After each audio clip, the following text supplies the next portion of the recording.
পটিয়ায় union কৃষি school and কলেজের সিরাত মাহফিল ও অভিভাবক সমাবেশ এবং পুরস্কার বিতরণ অনুষ্ঠান সম্পন্ন হয়েছে। চট্টগ্রামের পটিয়া উপজেলায় ইউনিয়ন কৃষি স্কুল অ্যান্ড কলেজের সিরাত মাহফিল ও অভিভাবক সমাবেশ এবং পুরস্কার বিতরণী অনুষ্ঠান সম্পন্ন করেছে প্রতিষ্ঠানটি। বুধবার 15 অক্টোবর সকাল থেকেই ইউনিয়ন কৃষি স্কুল অ্যান্ড কলেজের মাঠে এই অনুষ্ঠান অনুষ্ঠিত হয়। ফারুক আহমেদ রাজুর সঞ্চালনায় অনুষ্ঠানে সভাপতিত্ব করেন ইউনিয়ন কৃষি স্কুল অ্যান্ড কলেজের সভাপতি মোহাম্মদ মহিউদ্দিন মুকুল। অনুষ্ঠানে প্রধান অতিথি হিসেবে উপস্থিত ছিলেন আন্তর্জাতিক ইসলামী বিশ্ববিদ্যালয় চট্টগ্রাম এর আরবি ভাষা ও সাহিত্য বিভাগের চেয়ারম্যান ডক্টর মঈনুদ্দিন আজহারি। বিশেষ অতিথি হিসেবে উপস্থিত ছিলেন চট্টগ্রাম বিজনেস ফোরামের সভাপতি, অ্যাকর্ড হোল্ডিং লিমিটেডের চেয়ারম্যান শাহজাহান মোহাম্মদ মহিউদ্দিন, আয়েশা সিদ্দিকা মহিলা মাদ্রাসার প্রতিষ্ঠাতা জাকির হোসেন, ইউনিয়ন কৃষি স্কুল অ্যান্ড কলেজের অধ্যক্ষ মোহাম্মদ ইসমাইল সহ প্রতিষ্ঠানের শিক্ষক, শিক্ষার্থী ও অভিভাবকবৃন্দ। অনুষ্ঠান শেষে সিরাত প্রতিযোগিতায় অংশগ্রহণকারী বিজয়ী বিভিন্ন ক্যাটাগরির 10 জন সহ সর্বমোট 100 জনের হাতে অতিথিরা পুরস্কার তুলে দেন। আমার প্রশ্ন হচ্ছে, কেন আমরা রাসূলকে ভালোবাসবো? রাসূলকে তো আমরা ভালোবাসি, কিভাবে বাসবো সেটা আরেক প্রসঙ্গ। আজকে শুধু বলবো কেন ভালোবাসবো। মানুষের প্রকৃতি অনুযায়ী আল্লাহ তাআলা আমাদের যেভাবে স্বভাব দিয়েছেন, কাউকে ভালোবাসতে হলে 3টা জিনিসের প্রয়োজন হয়। 1 নম্বর হচ্ছে জামাল, কামাল, ইহসান। জামাল হচ্ছে সৌন্দর্য। মানুষের ভিতরে একটা স্বভাবজাত, প্রকৃতিগত একটা স্বভাবজাত বিষয় হচ্ছে যে কোনো সুন্দরকেই মানুষ পছন্দ করে।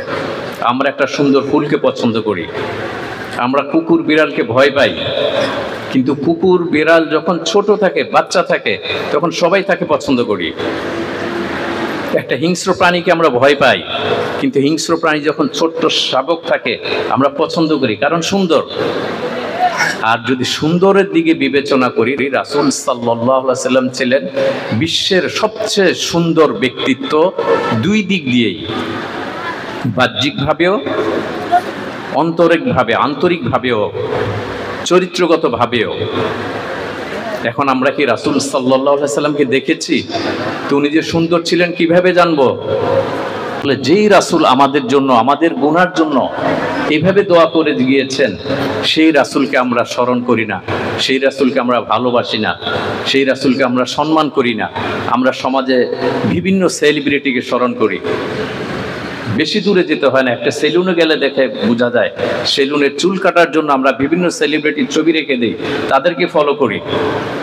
সুতরাং আমি সংক্ষেপে বলতে চাচ্ছি যে, প্রিয় যারা এখনো ছোট রয়েছে, তোমাদের ভিতরের, মনের ভিতরে রাসূলের ভালোবাসা এখন থেকে সৃষ্টি হতে হবে।